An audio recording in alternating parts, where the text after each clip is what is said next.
Bem-vindas ao nosso capítulo 3. Vamos começar aqui. Gente, como eu falei anteriormente, ele é um capítulo bem curtinho, é um capítulo onde ele vai trazer as medidas de avaliação em transtornos alimentares, tá? Então, a gente vai aprender aí um pouquinho dessas medidas de avaliação, certo? Nós vamos aprender também avaliação dos transtornos alimentares, entrevistas clínicas, automonitoramento e avaliações complementares. Então, na primeira parte, a gente vai aprender quais são os instrumentos aí para avaliação dos transtornos alimentares. A gente vai ver um pouquinho sobre as entrevistas clínicas e nós vamos também conhecer o automonitoramento, que ele é muito importante dentro desse mundo aí dos transtornos alimentares, do emagrecimento, da obesidade, ele aparece bastante, tá? O automonitoramento é muito bem estabelecido na nossa prática clínica. E as avaliações complementares para a gente entender o que é que a gente pode fazer aí para enriquecer ainda mais a nossa prática dentro desse nicho, tá bom? Então, vamos lá. Quando a gente fala, né, quando o autor ele começa a trazer aqui no capítulo as medidas de avaliação em transtornos alimentares, na introdução dele, ele já traz algo muito importante, né? Ele traz para a gente tomar consciência de como se desenvolve um transtorno alimentar, o que é que caracteriza, né? Ele traz essa caracterização de um modo diferente, né? Só para a gente entender mesmo que o transtorno alimentar, ele envolve vários aspectos, né, no ser humano, e ele traz algo muito importante para a gente pensar. Quem me acompanha nas redes sociais já deve ter ouvido eu falar lá demais, né, sobre a questão de fazer as pazes com a comida. E ele traz, né, com outras palavras, é claro, nessa introdução, muito disso. Ele traz na introdução a necessidade que a gente precisa de olhar para a alimentação. E a necessidade que a gente precisa de olhar para essa alimentação, entendendo que a alimentação é algo necessário para a vida do sujeito, tá? Muito necessário mesmo. E uma outra coisa, alimentar-se é uma necessidade básica. Inclusive, eu coloquei lá nos meus stories, quando eu estava começando a estudar o capítulo 3, eu coloquei isso lá nos meus stories. Por quê? Porque a gente é bombardeado aí todos os dias por inúmeras notícias, inúmeras dietas da moda, né, blogueiras, famosos fazendo diversos tipos de dieta. Semana passada mesmo foi a dieta do ovo, né? Nem vou citar o nome aí da blogueira, mas vocês devem ter ouvido falar. Então, quando eu estava lendo a introdução aqui do capítulo 3, eu me recordei de compartilhar nos meus stories sobre isso aqui, que alimentar-se é uma necessidade básica. Então, quanto antes os nossos pacientes entenderem isso, vai ser ótimo tanto para a gente nesse processo, quanto para os próprios pacientes. Por quê? Se alimentar-se é uma necessidade básica, se a gente vai fazer isso para o resto da nossa vida, a gente precisa fazer as pazes com a comida. É o caminho mais inteligente, já que alimentar-se é uma necessidade básica, você não vai ficar sem comer, né? Até o último dia da sua vida, você vai precisar, de alguma forma, se alimentar. Então, é importante a gente trazer essa informação que parece ser óbvia, mas é importante a gente trazer essa informação para os nossos pacientes, tá bom? E aí, dentro da avaliação dos transtornos alimentares, a gente precisa entender, primeiro, como é o paciente, o que é que ele apresenta? O que é que essa pessoa que chega no nosso consultório, ele apresenta que caracteriza um transtorno alimentar? Então, a gente já entendeu um pouco disso no capítulo 1. Quem ainda não assistiu a aula já está disponível aqui no YouTube. Lá no grupo também tem o link. Mas é importante a gente entender que as pessoas com transtornos alimentares, elas apresentam uma distorção cognitiva caracterizada por um comportamento e uma percepção disfuncional do peso e forma do corpo. Então, é aquele paciente que ele pensa de uma forma distorcida em relação à comida, em relação ao seu próprio corpo, e diante disso, ele vai se comportar de um modo diferente diante da comida, diante das situações da vida como um todo, e isso vai trazer um prejuízo significativo para a vida do sujeito. Não só para a vida do sujeito, mas também para as pessoas que estão à sua volta, né? Quando a gente caracteriza um transtorno alimentar, a gente precisa entender o prejuízo que esse transtorno alimentar traz para a vida do sujeito, como também para as pessoas ali que estão por perto, né? Isso é um dado muito importante, porque as pessoas, elas vão ser impactadas de alguma forma, né? Quem convive com o paciente vai ser impactado de alguma forma. Então, nesse capítulo, a gente vai aprender alguns instrumentos de avaliações para os transtornos alimentares. Lembrando que a maioria deles, né, os que estão aí traduzidos e que podem ser utilizados por nós aqui no Brasil, eles estão disponíveis na internet, certo? Então, vocês só precisam pegar o nome e pesquisar na internet. Para ser bem sincera para vocês, eu não utilizo todos, certo? Eu não utilizo todos. E por que eu não utilizo todos? Porque alguns instrumentos desse têm 30 questões, alguns instrumentos desses são instrumentos longos, né? Instrumentos de pesquisa, então eu não costumo utilizar. Mas sempre que eu vejo que tem uma necessidade, eu utilizo sim, estão todos lá na internet, certo? Disponíveis na internet para vocês baixarem com facilidade e utilizar. Um outro detalhe, tem 2 instrumentos aqui que eu preparei para disponibilizar para vocês, certo? Eu tenho eles, e eu vou disponibilizar para vocês, 2 ou 3.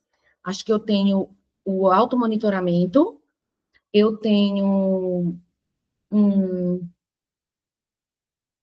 eu tenho a entrevista motivacional, que a gente vai falar sobre as escalas de mudança, e tenho também a régua. Eu acho que eu tenho esses 3. Os que eu tiver que forem citados aqui no capítulo, eu vou disponibilizar para vocês depois. E para receber, eu vou dizer as regras que vocês vão precisar para receber o material, tá bom? Então, vamos lá. Os instrumentos de avaliação que a gente vai aprender agora, eles podem ser divididos aí em 3 categorias, que são os questionários autoaplicáveis, que você tanto pode utilizar na consulta com seu paciente, como também você pode passar como tarefa de casa, as entrevistas clínicas e o automonitoramento, certo? A gente vai dividir eles nesses 3 grupos, nessas 3 categorias, perdão. Os questionários autoaplicáveis, ele vai abranger aí a avaliação da sintomatologia dos transtornos alimentares. Então, o primeiro, né, ele tem sido amplamente utilizado para avaliar sintomas de anorexia e bulimia, né? Então, esse primeiro aí, e atitudes, né? Não sei falar inglês, então vou errar bastante aqui na tradução. Quem souber inglês aí pode ajudar se quiser, né? O primeiro, ele é amplamente utilizado para avaliar sintomas de anorexia nervosa e bulimia nervosa, tá? O número 2 é uma escala de compulsão alimentar periódica, que permite verificar se o paciente apresenta episódios compulsivos, tá certo? Quem quiser tirar uma foto, você já tira uma foto, porque vai ficar bem explicadinho e bem resumido para vocês pesquisarem depois na internet, tá certo? Porque eu não disponibilizo o slide. Então, vocês vão tirar foto aqui agora, tirar um print, uma foto, ou vocês vão assistir a aula depois para pegar. Ou então, quem tiver o livro, está disponível no livro, tá? Então, o número 2 é a escala de compulsão alimentar periódica, onde permite verificar se o paciente apresenta episódios compulsivos. O número 3, né, que é também em inglês, apelidado como BIT, ele avalia a compulsão alimentar e a bulimia nervosa por meio de 30 questões de sim ou não. E o número 4 é um questionário sobre a imagem corporal, BSQ 34, tá? Esse questionário, ele investiga a satisfação da pessoa com a imagem corporal. Gente, isso aqui é muito interessante. É muito interessante mesmo, tá? Por quê? Você pode utilizar em um grupo terapêutico, você pode utilizar em um desafio, né, de psicoeducação. Você pode utilizar ali, numa vivência que você vai fazer com seus pacientes. Você pode colocar como tarefa de casa. Você pode utilizar na própria sessão. Então, é importante vocês pesquisarem e conhecerem esses questionários, conhecerem essas escalas, conhecerem esses questionários. Primeiro, claro, lê, entende a dinâmica, aplique em você mesmo ou em alguém próximo, e depois você aplica nas sessões com seus pacientes, né? Não adianta nada você pegar uma escala dessa aqui, de última hora, vai atender o paciente agora, pega a escala aqui e vai aplicar no paciente, sem nem ter lido, sem nem entender, que aí não dá, né? Então, a gente precisa também conhecer o instrumento antes de aplicar, até para não ficar perdido, para não ficar algo mecânico demais, certo? Porque as escalas é para guiar, e não um instrumento que vai ali te paralisar. A ideia não é essa, tá bom? E nós temos também, de questionários autoaplicáveis, os questionários que vão abranger a avaliação da prontidão para a mudança, tá? A primeira é uma escala, né? A URICA, que é a sigla aí do nome da escala em inglês. Ela foi desenvolvida para medir o estágio motivacional no qual o indivíduo encontra-se frente a uma mudança esperada. E o número 2, a régua de prontidão para a mudança, facilita ao paciente quantificar o quanto ele se sente pronto para a mudança de comportamento naquele momento. Perceba, aqui no livro, deixa eu ver se eu consigo compartilhar com vocês. Aqui no livro, nós temos a régua, tá vendo? Nós temos aqui a régua. É algo muito simples para a gente quantificar essa motivação do paciente, né? O quanto ele se sente pronto para essa mudança que ele vai fazer. Seja emagrecimento, seja mudar o comportamento alimentar, seja mudar os hábitos, seja porque o paciente recebeu um diagnóstico. É importante a gente avaliar. Essa escala aqui, essa régua de prontidão para mudança, eu não tenho ela bonitinha assim como ela está aqui, tá? Mas eu tenho uma outra tabela que pode nos ajudar. E essa tabela eu vou disponibilizar para vocês, onde a gente vai ver os estágios de mudança, o que significa cada estágio e qual estratégia de ação que a gente vai utilizar para o paciente dentro daquele estágio, certo? Então, essa eu vou disponibilizar de forma gratuita para vocês. Mas no finalzinho eu vou dizer o que é que vocês precisam fazer para receber esses presentes de hoje, tá? Então, quando eu acabar a aula, eu encerro a gravação e aí eu vou passar para vocês como é que a gente vai fazer para utilizar, ok? Para receber, quer dizer. Nós temos também as entrevistas clínicas. Só que assim, ó, a entrevista clínica que ele traz no livro é uma entrevista que ainda não é validada para o português brasileiro, tá? Então, a entrevista clínica que ele traz no livro ainda não é validada para o português brasileiro. Mas, foi na primeira aula ou foi na segunda? Acho que foi na segunda aula, eu disponibilizei o formulário de história da coleta de vida e ele vai auxiliar bastante a gente aqui na entrevista clínica, tá? Na segunda aula, foi na semana passada, eu disponibilizei o formulário de coleta da história de vida que serve para você fazer uma entrevista clínica bem completa com seu paciente. Você pode fazer na sessão ou você pode encaminhar para o paciente preencher em casa. Atualmente, eu encaminho para o paciente preencher em casa e me devolver na sessão, ok? Antes da próxima sessão, ele me devolve a entrevista, aquele formulário, na verdade, que eu disponibilizei para vocês no último encontro, tá? E nós temos também o automonitoramento, que além da avaliação dos aspectos relacionados à sintomatologia dos transtornos alimentares e de prontidão para a mudança, o automonitoramento ele também vai auxiliar a gente, vai completar a nossa avaliação.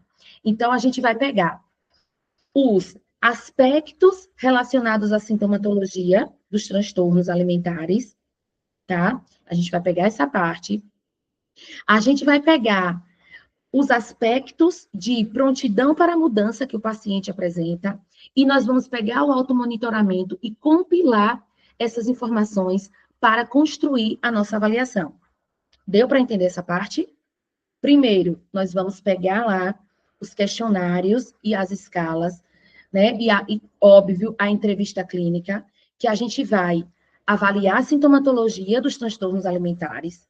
Depois nós vamos pegar as escalas e as estratégias de prontidão para mudança, para a gente entender, né, em que momento aquele paciente está, e o automonitoramento para a gente complementar essa avaliação dos transtornos alimentares no nosso paciente, tá bom? Entenderam? Deixa eu só voltar aqui. Nós vamos pegar a avaliação da sintomatologia dos transtornos alimentares, que aí você vai escolher qual é desses aqui, a depender da demanda do seu paciente. Depois nós vamos pegar a avaliação da prontidão da mudança e o automonitoramento para complementar a nossa avaliação, tá? Isso quando a gente receber um paciente com transtorno alimentar, obesidade, emagrecimento, seja lá qual demanda você tiver trabalhando aí no seu consultório. As avaliações complementares, elas servem para investigar tanto questões cognitivas quanto sintomas depressivos e de ansiedade, que são muito importantes. A gente sabe que ansiedade e depressão são aí comorbidades muito frequentes nos transtornos alimentares, na obesidade. Então, é importante a gente fazer essas avaliações complementares para a gente conseguir também ajudar o nosso paciente de uma forma mais efetiva, porque eu preciso trabalhar as comorbidades do meu paciente, senão eu não vou conseguir avançar no tratamento nem de transtorno alimentar e nem de emagrecimento, tá? E aí, a gente chega no finalzinho do capítulo, eu falei no início com a Aline que ia ser bem rápido, tá vendo, Aline? Eu falei para a Aline que ia ser bem rápido, e nós chegamos no finalzinho do capítulo para as nossas considerações finais. E eu resolvi trazer aqui uma frase que fez muito sentido para mim e que eu gosto muito de compartilhar lá no meu Instagram, que é o seguinte: a busca indiscriminada por esse padrão de beleza ideal acaba sendo praticamente impossível de se alcançar.